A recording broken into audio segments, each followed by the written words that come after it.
Él lo tenía todo: mansiones, autos de lujo, cuentas bancarias que la mayoría solo puede soñar. Pero instaló cámaras en su propia casa para vigilar a la niñera de su hijo. Lo que descubrió en esas grabaciones no fue lo que esperaba. Lo que vio lo dejó completamente destrozado y cambió su vida para siempre. Esta es la historia de un hombre que casi lo pierde todo por perseguir lo equivocado. Prepárate, porque lo que estás a punto de escuchar te hará repensar cada prioridad de tu vida.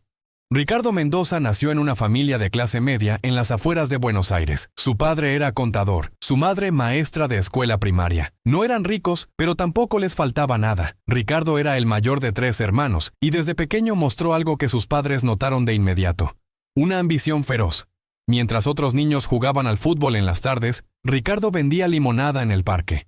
A los 10 años compraba dulces al por mayor y los revendía en la escuela con un margen de ganancia del 50%. Sus compañeros lo llamaban el pequeño empresario. Pero había algo más profundo en Ricardo. Su padre trabajaba 12 horas diarias para mantener a la familia, y aún así llegaban justos a fin de mes. Ricardo lo veía llegar cansado, con los hombros caídos, con esa expresión de derrota silenciosa. Una noche, cuando tenía 12 años, escuchó a sus padres discutir en la cocina. No era una pelea violenta, era algo peor: era resignación. Su madre lloraba suavemente mientras decía que no sabía cómo pagarían la universidad de los 3 hijos. Su padre simplemente respondió con un suspiro profundo y dijo algo que se quedó grabado en el alma de Ricardo para siempre: trabajé toda mi vida y no tengo nada que mostrar. No quiero eso para mis hijos. Esa noche, Ricardo escribió en un cuaderno viejo con letras temblorosas: voy a ser millonario. Voy a darles todo lo que nunca tuvieron, lo juro. Tenía 12 años y acababa de hacer la promesa que definiría su existencia. En la secundaria, mientras sus amigos salían a fiestas y pasaban horas en videojuegos, Ricardo trabajaba. Lavaba autos los fines de semana, daba clases particulares de matemáticas, hacía cualquier trabajo que le pagaran. Ahorraba cada peso como si fuera el último. A los 17 años había juntado suficiente dinero para comprar su primera computadora usada. Aprendió programación solo, viendo tutoriales gratuitos en internet hasta las 3 de la mañana. Sus ojos ardían, su espalda dolía, pero él no paraba. Cuando sus amigos le preguntaban por qué no salía más, él simplemente respondía: no tengo tiempo para eso, tengo un objetivo. Había una chica en su clase, Sofía. Era de esas personas que iluminan cualquier lugar donde están. Sonrisa fácil, risa contagiosa y algo que Ricardo nunca tuvo: paz interior. Sofía venía de una familia humilde también. Pero ella no parecía obsesionada con el dinero. Estudiaba enfermería porque quería ayudar a la gente. Le gustaba leer poesía en el parque, pintar acuarelas los domingos, conversar durante horas sobre filosofía y sueños. Y por alguna razón que Ricardo nunca entendió completamente, Sofía se fijó en él. Comenzaron a salir en el último año de secundaria. Sofía intentaba que Ricardo descansara, que disfrutara la vida, que no fuera tan duro consigo mismo. La vida no es solo trabajo, Ricardo, le decía mientras caminaban por la plaza. También es este momento, ahora, nosotros dos aquí.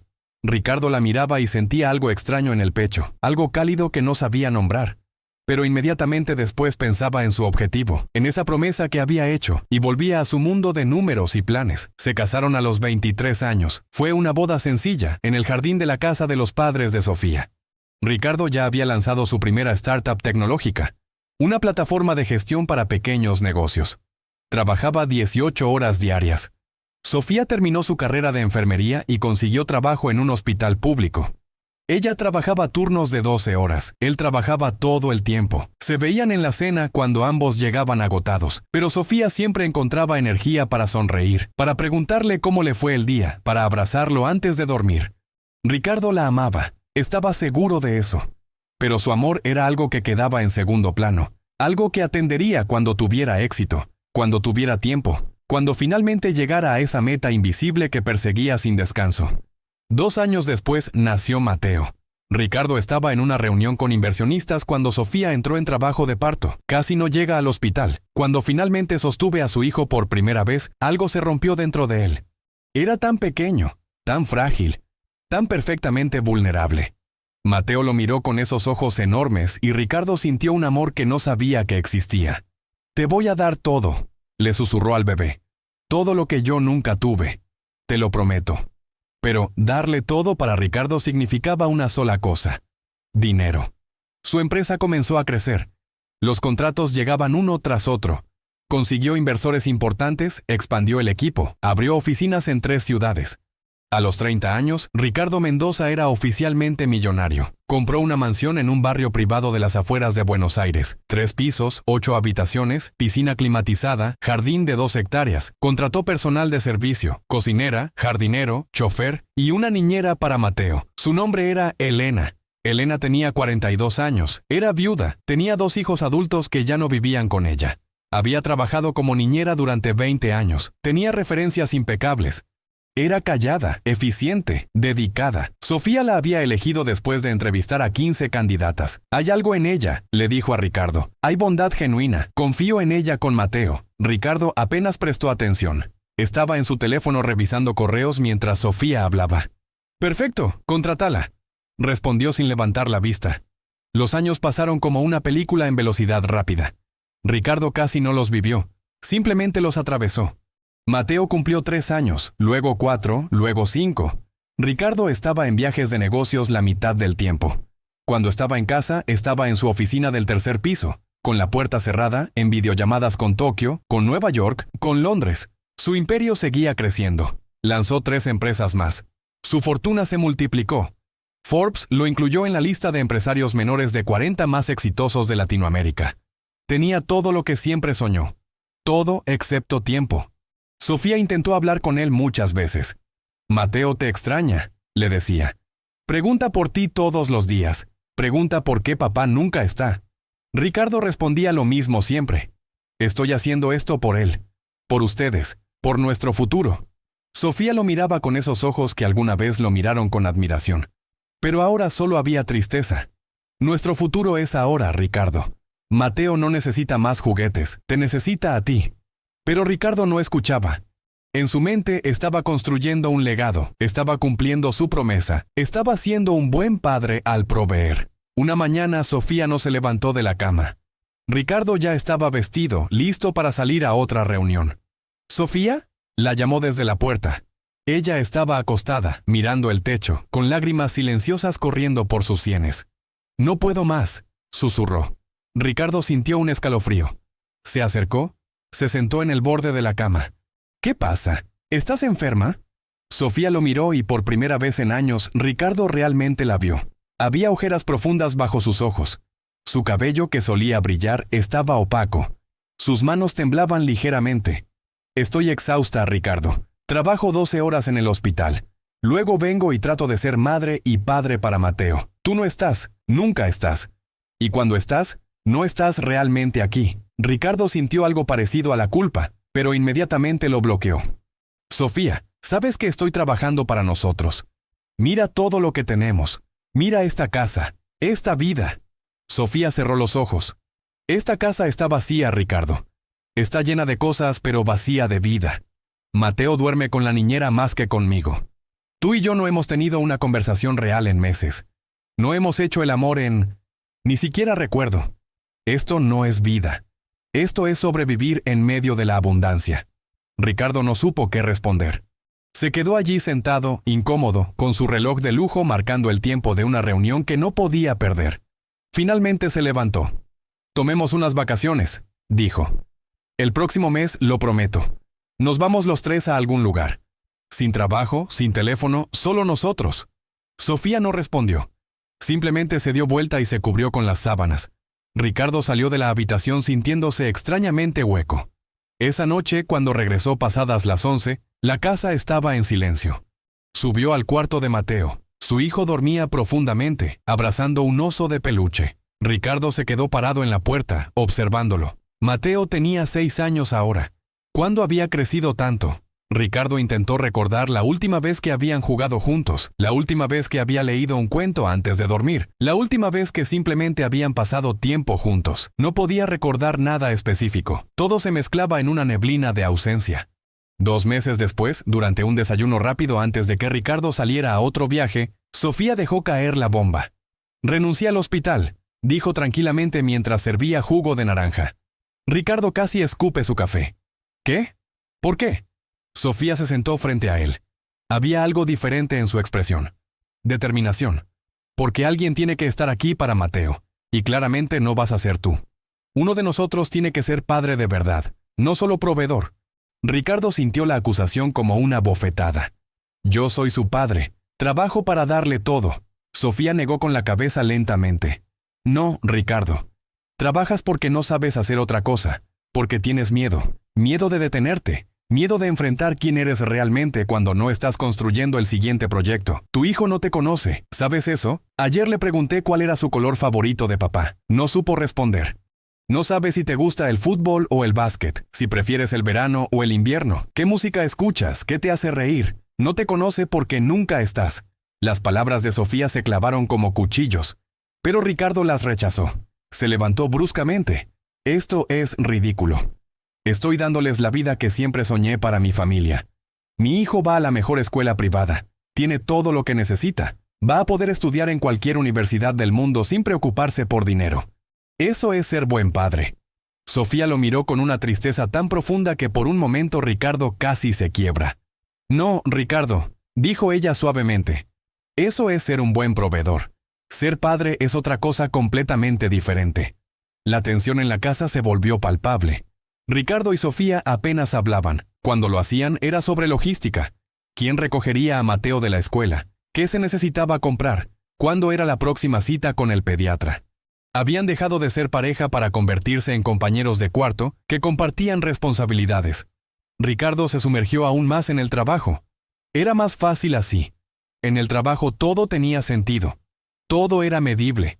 Cada problema tenía una solución lógica. En casa todo era complicado, emocional, confuso. Fue en esa época cuando Ricardo comenzó a notar algo extraño. Cada vez que llegaba a casa, sin importar la hora, Elena estaba con Mateo. A veces los encontraba en el jardín, Mateo persiguiendo mariposas mientras Elena lo cuidaba desde el banco. Otras veces estaban en la sala, viendo películas animadas juntos. Los escuchaba reír. Mateo reía mucho con Elena. Y algo en ese sonido hacía que Ricardo sintiera una punzada de algo que no quería nombrar. ¿Envidia? ¿Resentimiento? ¿Culpa? Una noche, llegó temprano por primera vez en semanas. Eran las 7 de la tarde. Escuchó voces en el cuarto de Mateo. Se acercó en silencio y se quedó en el pasillo, escuchando.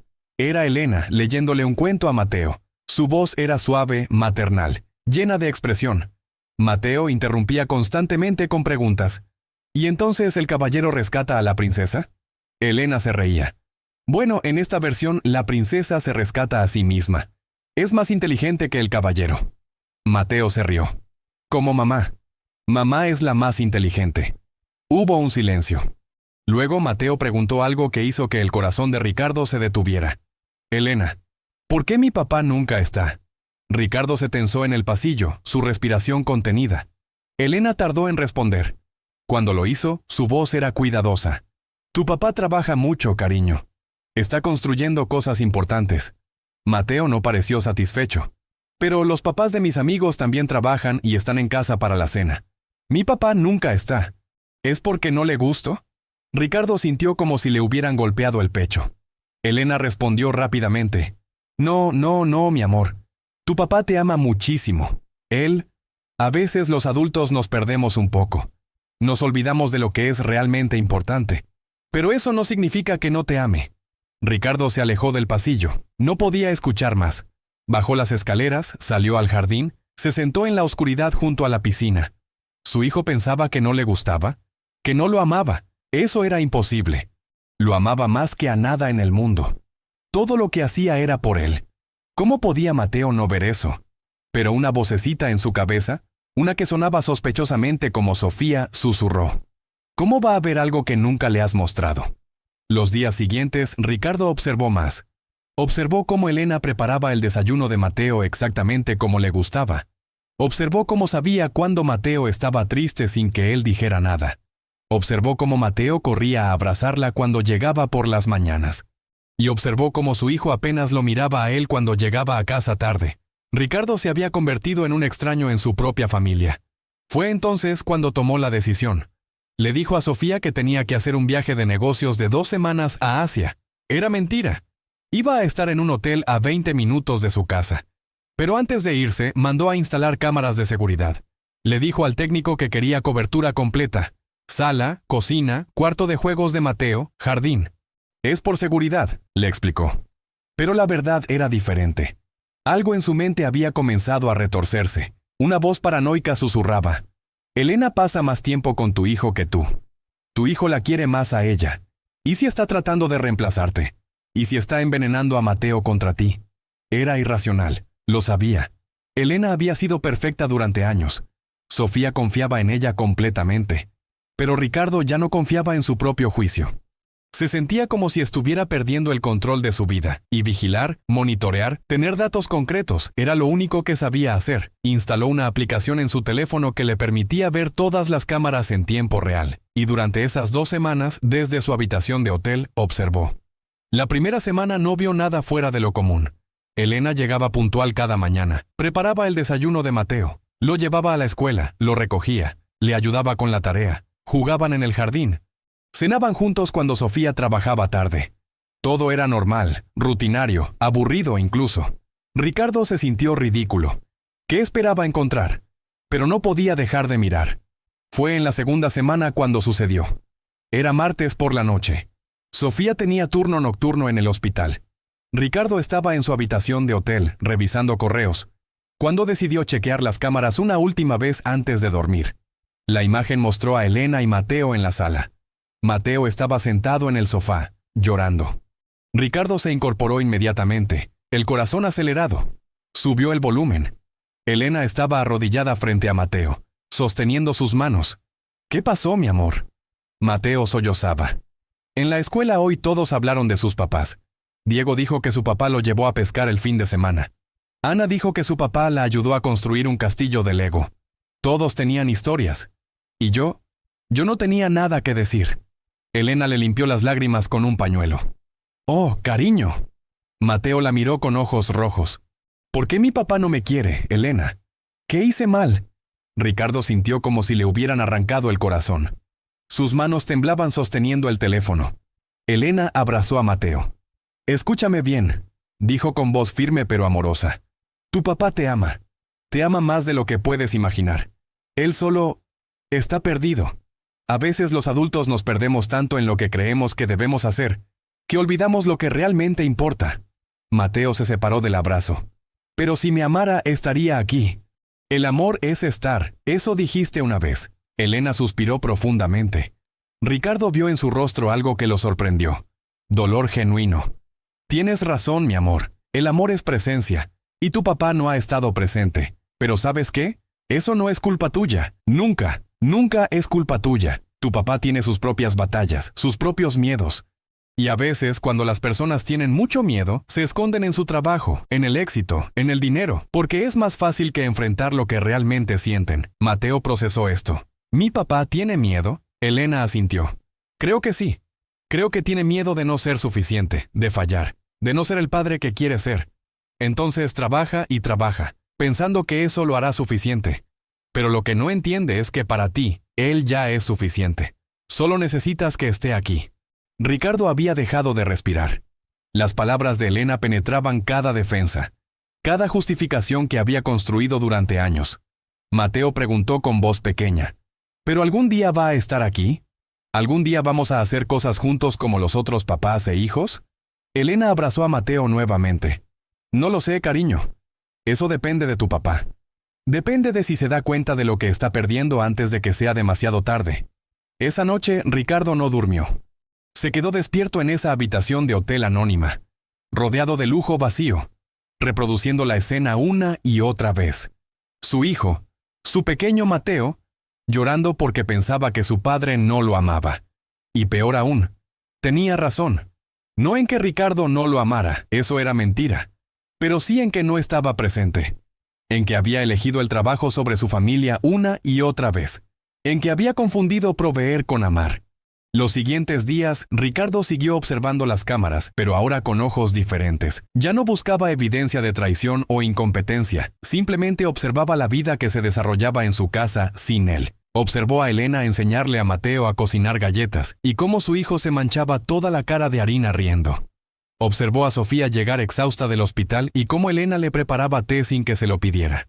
Observó a los tres cenando juntos, conversando, compartiendo historias del día. Observó una familia en funcionamiento y se dio cuenta de que él no era parte de ella. Era un fantasma en su propia casa. El viernes de esa segunda semana, Ricardo vio algo que lo quebró completamente. Era tarde, cerca de las 11 de la noche. Elena debería haberse ido hace horas, pero seguía allí. Ricardo vio que Mateo había vuelto a salir de su cuarto. Elena estaba en la cocina preparando algo. Mateo se acercó arrastrando su oso de peluche. «No puedo dormir», dijo con voz somnolienta. Elena sonrió con ternura. «Ven aquí». Lo sentó en el mesón de la cocina.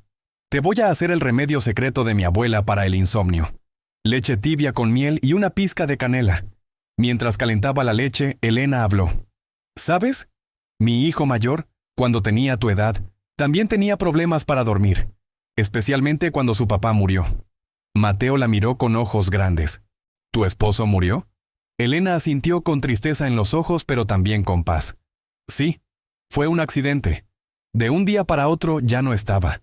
¿Y sabes qué fue lo que más me dolió, Mateo?». El niño negó con la cabeza.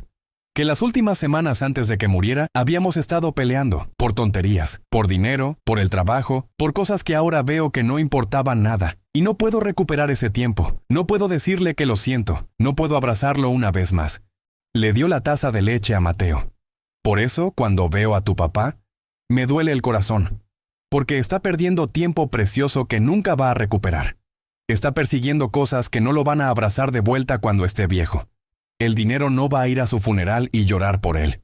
Tú sí, tu mamá sí, pero para entonces, tal vez sea demasiado tarde para que se den cuenta de cuánto se amaban».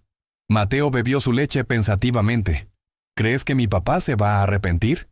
Elena le acarició el cabello. «Espero que no tenga que hacerlo, espero que se dé cuenta a tiempo. Pero eso, mi amor, no depende de nosotros. Solo podemos controlar nuestras propias decisiones. Y tú decides cada día ser amable, ser curioso, ser valiente. Eso es lo que está en tu poder». Ricardo cerró la aplicación. Dejó el teléfono sobre la cama. Se cubrió la cara con las manos y por primera vez en décadas lloró. Lloró por su hijo que pensaba que no era amado. Lloró por su esposa que había dejado de reconocerlo. Lloró por los años perdidos, por las noches que no estuvo, por los momentos que nunca volvería. Lloró por el hombre en que se había convertido, exitoso, rico, admirado por miles, pero un extraño para las dos personas que más importaban. Esa noche tomó una decisión. No volvería al hotel. Iría a casa, pero no como antes. Esta vez sería diferente. Esta vez elegiría diferente. Pero cuando llegó a la entrada de su mansión a las 2 de la mañana, vio algo que lo detuvo en seco. Las luces de la sala estaban encendidas. A través de la ventana vio a Sofía sentada en el sofá, todavía con su uniforme de enfermera, con la cabeza entre las manos. Estaba llorando. Ricardo entró silenciosamente. Sofía levantó la vista, sorprendida. Sus ojos estaban rojos, su rostro marcado por el agotamiento. «¿Qué haces aquí? Dijiste que volvías el lunes». Ricardo cerró la puerta detrás de él. Por primera vez en años no sabía qué decir. No tenía un pitch preparado, no tenía argumentos lógicos. Solo tenía la verdad cruda y dolorosa. «Sofía, lo he arruinado todo». Sofía lo miró con una mezcla de sorpresa y cansancio. No respondió, simplemente esperó. Ricardo se acercó lentamente y se sentó en el sofá frente a ella, manteniendo distancia como si no mereciera estar cerca. «Instalé cámaras», confesó. La voz le temblaba. «En toda la casa, para vigilar a Elena. Pensé, no sé qué pensé, que tal vez estaba intentando alejarte de mí, alejar a Mateo. Sé que suena paranoico y enfermo, y lo es, pero la he estado viendo durante 2 semanas». Sofía endureció su expresión. «¿Espiaste a Elena, a nuestra niñera, a la mujer que ha cuidado a nuestro hijo con dedicación absoluta durante años?» La furia comenzó a brillar en sus ojos. «¿Qué clase de persona eres, Ricardo?». Las palabras fueron como látigos. Ricardo las aceptó. La clase de persona que lo perdió todo sin darse cuenta. «Vi las grabaciones, Sofía. Vi a nuestro hijo llorando porque piensa que no lo amo. Vi a Elena consolarlo, diciéndole cosas que debería estar diciéndole yo. Vi una familia funcionando en mi propia casa, y yo no era parte de ella». Se pasó las manos por el rostro. «Vi mi ausencia documentada en alta definición. Cada comida que me perdí. Cada noche que no estuve. Cada momento en que mi hijo me necesitó y yo no estaba. Y lo peor de todo es que Elena tiene razón. Estoy perdido. He estado persiguiendo algo que pensé que era importante, pero era solo humo. Era solo miedo disfrazado de ambición. Sofía permaneció en silencio durante un largo momento. Cuando habló, su voz estaba rota pero firme. Yo también tomé una decisión esta noche, Ricardo. Él sintió el corazón hundirse. Estaba sentada aquí, esperándote, para decirte que quiero el divorcio. Las palabras flotaron en el aire como cuchillos. Ricardo sintió el suelo desaparecer bajo sus pies. Sofía, no. Ella levantó la mano. Déjame terminar. Quiero el divorcio porque no puedo seguir en un matrimonio donde soy viuda de un hombre vivo. No puedo seguir explicándole a nuestro hijo por qué su padre no está. No puedo seguir mintiendo que todo va a mejorar. He esperado 8 años, Ricardo. 8 años diciéndome que cuando tengas más éxito, cuando la empresa esté más estable, cuando cierres el próximo contrato, entonces vas a estar presente. Pero nunca pasa, porque el problema no es el trabajo. Eres tú. Las lágrimas corrían por el rostro de Sofía. Eres un adicto. Adicto al éxito, a la validación, a la sensación de logro. Y como todo adicto, has sacrificado todo lo real por tu droga de elección. Nuestra familia es el daño colateral de tu adicción. Ricardo quiso defenderse, pero no tenía defensa. Todo lo que decía era verdad. Entonces, ¿eso es todo? ¿Te rindes con nosotros? Sofía lo miró con una mezcla de amor y tristeza que fue más dolorosa que cualquier grito. No me estoy rindiendo contigo, Ricardo. Tú te rendiste con nosotros hace años. Solo que estaba demasiado ocupada sobreviviendo para admitirlo. Pero esta noche, cuando llegué y vi a Mateo llorando otra vez por ti, cuando Elena tuvo que consolarlo otra vez, algo se rompió en mí. No voy a criar a un niño que crezca pensando que el amor es ausencia justificada por dinero. Ricardo sintió pánico puro. Por primera vez en su vida enfrentaba un problema que no podía resolver con trabajo duro, con dinero, con estrategia. Sofía, por favor, dame una oportunidad real. Voy a cambiar, lo prometo. Sofía negó con la cabeza tristemente. Me has hecho esa promesa 100 veces. Después de cada cumpleaños perdido, después de cada función escolar a la que no fuiste, después de cada aniversario olvidado, y siempre, siempre vuelves a lo mismo. No confío en tus promesas, Ricardo. Las promesas son solo palabras, y tú eres muy bueno con las palabras cuando te conviene. Se levantó del sofá. Voy a dormir en el cuarto de huéspedes. Mañana hablaremos con un abogado. Vamos a hacer esto civilizadamente, por Mateo. Él va a tener 2 hogares donde sea amado, en lugar de uno donde es ignorado. Comenzó a caminar hacia las escaleras. Ricardo se levantó de golpe. Espera, Sofía, espera. Su voz era desesperada, quebrada. ¿Qué tengo que hacer? Dime qué tengo que hacer para arreglarlo. Renuncio a todo. A las empresas, al dinero, a todo. Solo dime cómo arreglarlo. Sofía se detuvo en las escaleras. Se dio vuelta lentamente. Había algo diferente en su mirada, una dureza que Ricardo nunca había visto. ¿Quieres saber cómo arreglarlo? Conviértete en el hombre del que me enamoré. Ese chico de 17 años que tenía sueños pero también sabía reír. Que trabajaba duro pero también sabía detenerse a mirar el atardecer. Que me miraba como si fuera lo más importante de su mundo. Ese hombre murió hace años, Ricardo. Lo mataste tú mismo con cada hora extra en la oficina, con cada viaje innecesario, con cada elección que pusiste el éxito por encima de la vida. Si quieres arreglarlo, resucítalo. Pero no sé si todavía sabes cómo. Subió las escaleras y desapareció en la oscuridad del 2.º piso. Ricardo se quedó solo en esa sala enorme, rodeado de muebles de diseñador y arte caro, sintiéndose más pobre que nunca.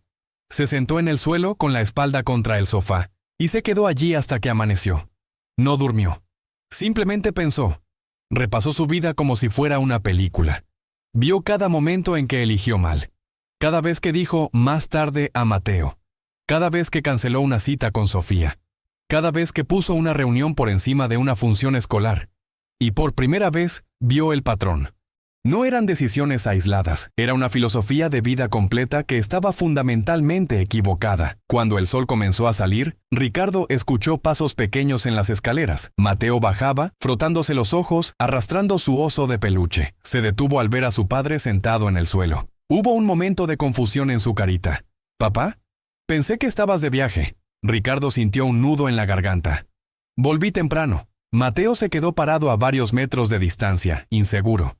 No corrió a abrazarlo como Ricardo había visto que hacía con Elena. Simplemente se quedó allí, esperando. Ricardo extendió los brazos. ¿Puedo tener un abrazo? Mateo dudó. Esa duda fue como un puñal. Pero luego, lentamente caminó hacia su padre. Ricardo lo abrazó con una desesperación que lo sorprendió a sí mismo. Mateo olía a champú de niños y a sueño. Era tan pequeño, tan perfectamente pequeño en sus brazos. ¿Cuándo fue la última vez que lo había abrazado así? No podía recordar.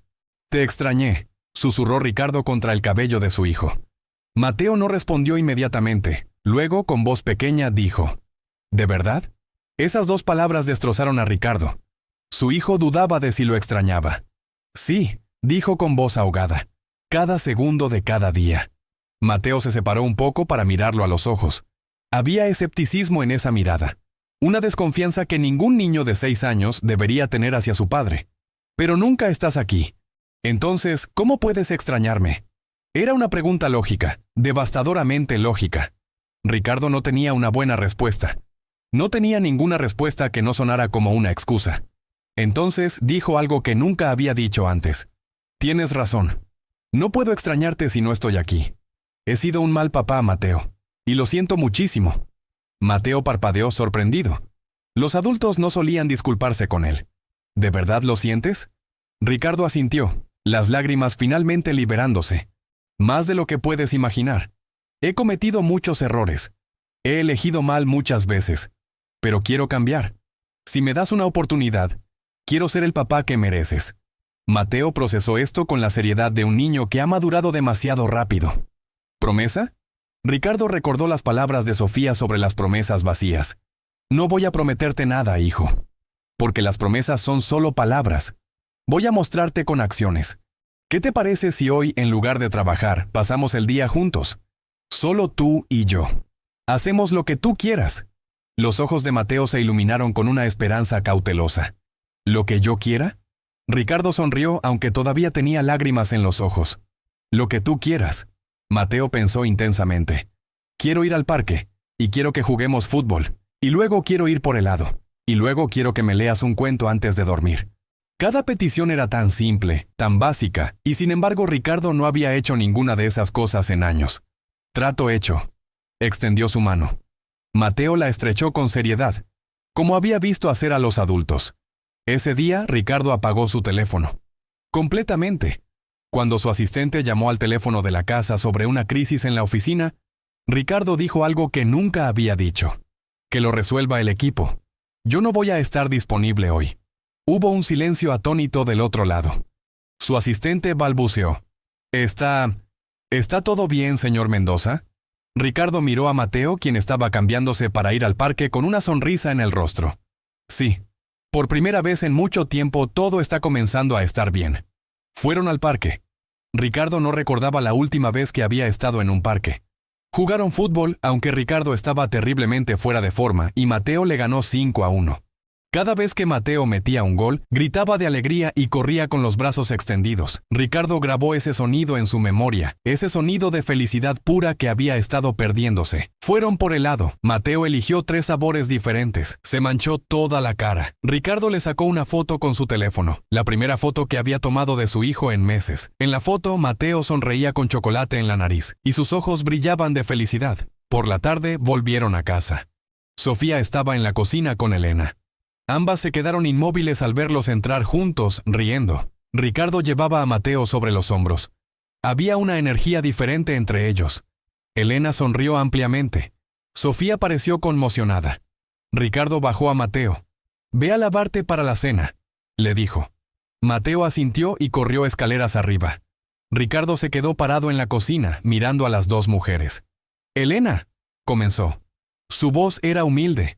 «Te debo una disculpa. Y una explicación». Le contó todo.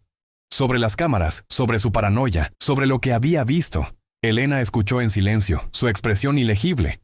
Cuando terminó, Ricardo dijo: «Fuiste más padre para mi hijo de lo que yo he sido. Me mostraste, sin saberlo, lo que es realmente amar a alguien, y en lugar de agradecerte, te espié. Lo siento profundamente». Elena dejó escapar un largo suspiro. «Señor Mendoza, no necesito sus disculpas, pero su hijo sí necesita su presencia. Yo hice lo que cualquier persona decente haría. Pero no soy su madre, y definitivamente no soy su padre. Hay cosas que solo usted puede darle, como su tiempo, su atención, su amor constante». Miró a Sofía, luego de vuelta a Ricardo. «He trabajado para muchas familias, familias ricas, familias pobres, familias de todo tipo. Y he aprendido algo. El dinero no crea familias felices, la presencia sí. He visto familias en apartamentos pequeños que eran más ricas en amor que familias en mansiones. Ustedes tienen todo materialmente. Pero hasta hoy, nunca los había visto actuar como una familia. Ricardo asintió lentamente. Tienes razón. Absolutamente toda la razón. Se volvió hacia Sofía. Ella había estado observando todo con los brazos cruzados, su expresión cautelosa. Sé que dijiste que no confías en promesas, así que no voy a hacer ninguna. Pero quiero que sepas que hoy tomé una decisión. Voy a vender 2 de mis empresas. Voy a quedarme solo con una, la original. Y voy a reestructurar mi vida completamente. No más viajes innecesarios, no más reuniones que pueden ser emails, no más poner el trabajo antes que ustedes. Sofía lo miró escéptica. Ricardo, has dicho cosas similares antes. Él negó con la cabeza. No así. Nunca con acciones concretas. Mañana voy a llamar a mis socios para comenzar el proceso de venta. No es una promesa vacía, Sofía. Es una decisión que ya tomé. Porque hoy, por primera vez en años, me sentí vivo. Realmente vivo. Jugando fútbol con nuestro hijo. Comprando helado. Riendo por tonterías. Y me di cuenta de algo. He estado persiguiendo el éxito como si fuera la vida misma. Pero no lo es. La vida es esto. Este momento. Esta cocina. Tú. Mateo. Esto es la vida. Y casi la pierdo por completo. Elena, percibiendo que necesitaban privacidad, se disculpó y subió a revisar a Mateo. Ricardo y Sofía se quedaron solos. Había tanto que decir y al mismo tiempo nada que las palabras pudieran arreglar. Sofía se sentó en una de las sillas de la cocina. Se veía exhausta. No sé si puedo creerte, Ricardo. Quiero, Dios sabe que quiero, pero me has decepcionado tantas veces. Ricardo se arrodilló frente a ella, no como manipulación, sino como humildad genuina. Entonces no me creas. Simplemente obsérvame. Dame una semana, solo una semana donde voy a mostrarte que esto es diferente. Y si al final de esa semana todavía quieres el divorcio, no voy a pelear, voy a firmarlo. Pero dame una semana para demostrar que el hombre del que te enamoraste todavía existe. Enterrado bajo todas estas capas de ambición y miedo. Sofía lo miró largamente. Había tanto dolor en esos ojos, tanto cansancio acumulado, pero también apenas visible había un destello de esperanza. Una semana, dijo finalmente. Pero Ricardo, te lo advierto. Si es solo un show, si después de una semana vuelves a lo mismo, me voy. Y esta vez es definitivo. No más oportunidades. No más dame otra chance. Mateo merece estabilidad, aunque eso signifique padres separados. Esa semana cambió todo. Ricardo se levantaba temprano, pero en lugar de ir directo a su oficina, desayunaba con Mateo. Le preguntaba sobre sus sueños, sobre la escuela, sobre sus amigos. Descubrió que su hijo amaba los dinosaurios, algo que nunca había sabido. Descubrió que Mateo tenía pesadillas a veces sobre ser olvidado. Descubrió que su hijo era gracioso, inteligente, curioso, y que había heredado la sonrisa de Sofía. Todas estas cosas que debería haber sabido, que cualquier padre presente habría sabido, eran nuevas para él. Y cada descubrimiento era doloroso y hermoso al mismo tiempo. Llamó a sus socios. La reunión fue brutal. «¿Estás loco?», le gritó uno. «¿Vas a tirar años de trabajo por qué? ¿Para jugar a la casita?». Ricardo se mantuvo firme. «No estoy tirando nada. Estoy salvando lo único que realmente importa. Pueden comprar mi participación o buscar nuevos inversionistas, pero yo salgo».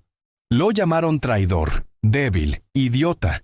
Dejó que las palabras rebotaran. Ya no lo afectaban. Había algo más fuerte ahora. La imagen de Mateo sonriendo con helado en la cara. Eso valía más que cualquier imperio empresarial. Iba a recoger a Mateo de la escuela personalmente. Los otros padres lo miraban extrañados. «¿Usted es el papá de Mateo?», le preguntó una madre. «Nunca lo habíamos visto». Ricardo tragó saliva. «He estado ausente, pero estoy aquí ahora». Mateo corría hacia él al final del día, y cada vez ese momento en que su hijo lo elegía, lo abrazaba, le contaba sobre su día, era como medicina para su alma rota. Por las noches leía cuentos. Al principio era torpe, olvidaba hacer las voces, perdía el ritmo, pero Mateo era paciente. «Así no, papá, el dragón tiene que sonar más grueso». Y Ricardo hacía su mejor voz de dragón, y Mateo se reía y el mundo tenía sentido. Sofía observaba todo con cautela. No se abrió inmediatamente. Había sido herida demasiadas veces. Pero Ricardo notó pequeños cambios. Una noche, cuando estaba leyéndole a Mateo, Sintió una presencia en la puerta. Era Sofía, recostada contra el marco, observando. Había algo en su expresión, algo suave que Ricardo no había visto en años.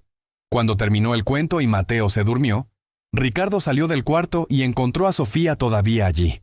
«Gracias», susurró ella. «Por esto, por intentarlo de verdad». Ricardo tomó su mano suavemente. «Debí haberlo hecho hace años. Lo siento, Sofía, por todo». Al final de la semana, Ricardo organizó algo especial. Le pidió a Elena que se quedara con Mateo una noche. Llevó a Sofía a un lugar que no habían visitado en más de una década. El parque donde tuvieron su primera cita. No había restaurantes caros ni reservaciones exclusivas, solo un banco bajo un árbol viejo y empanadas compradas en un carrito ambulante. Sofía se rió cuando vio el plan. «¿Te acuerdas?». Ricardo asintió. «De cada detalle. Trajiste un libro de poemas. Leíste a Neruda. Yo no entendía la mitad, pero me encantaba escucharte. Hablamos durante 4 horas sobre todo y nada. Y supe esa noche que me iba a casar contigo». Se sentaron en ese mismo banco. El parque había cambiado, había más árboles ahora, nuevas luces, pero la esencia era la misma.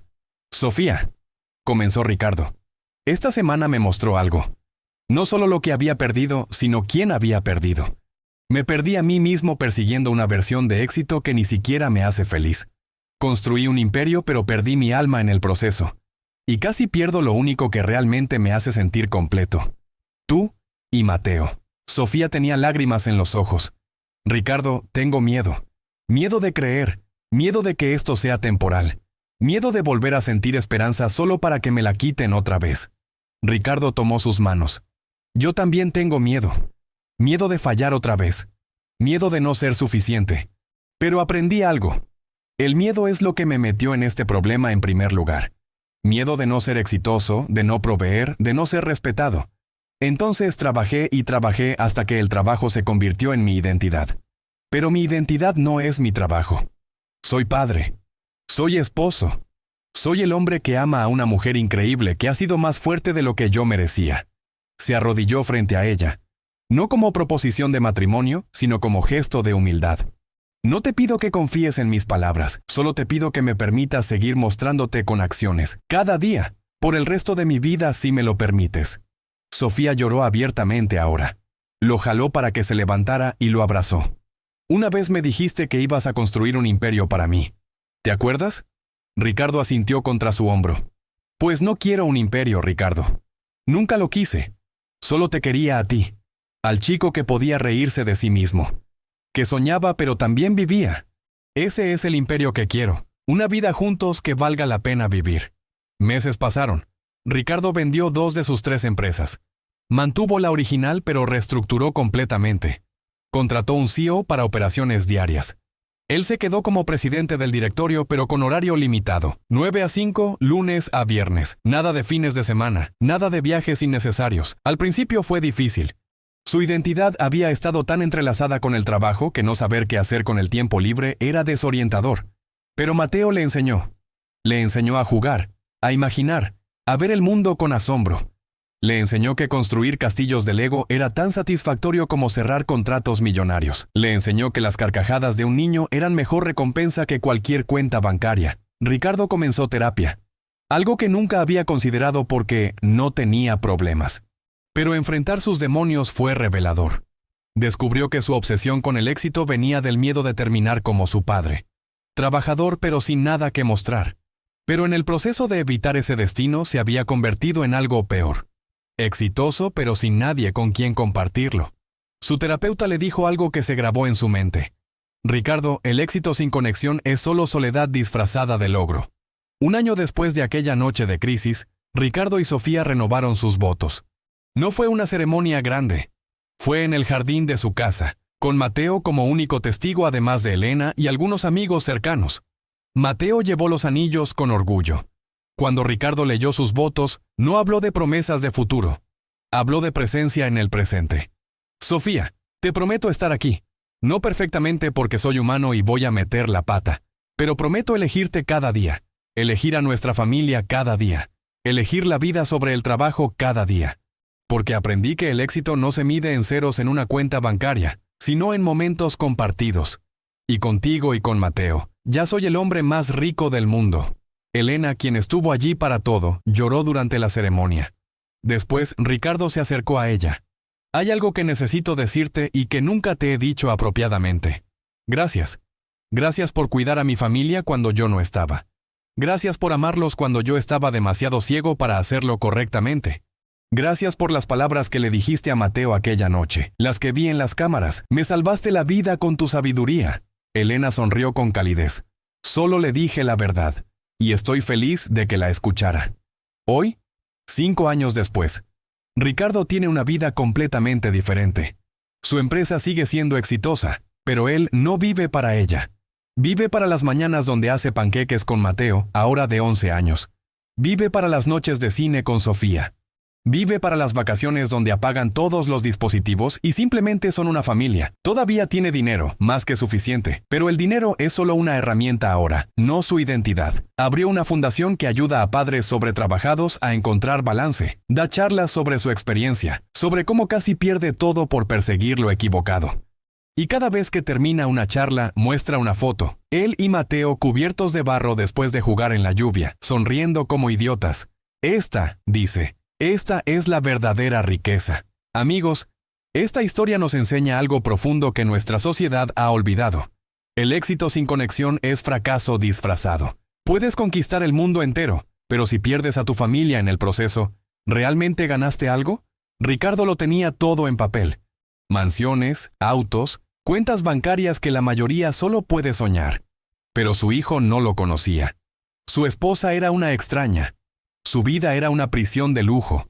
Porque el verdadero éxito no se mide en lo que acumulas, sino en lo que construyes con las personas que amas. No se trata de cuánto ganas, sino de cuánto estás presente. No se trata de cuánto provees, sino de cuánto conectas. En un mundo que te dirá constantemente que trabajes más, que ganes más, que hagas más, es un acto revolucionario simplemente estar presente para tu hijo, estar presente para tu pareja, estar presente para tu propia vida. Porque al final, nadie en su lecho de muerte dice, ojalá hubiera trabajado más. Pero muchos dicen, ojalá hubiera estado más. No esperes a tener cámaras que te muestren lo que estás perdiendo. No esperes a que sea demasiado tarde. La pregunta es simple pero devastadora.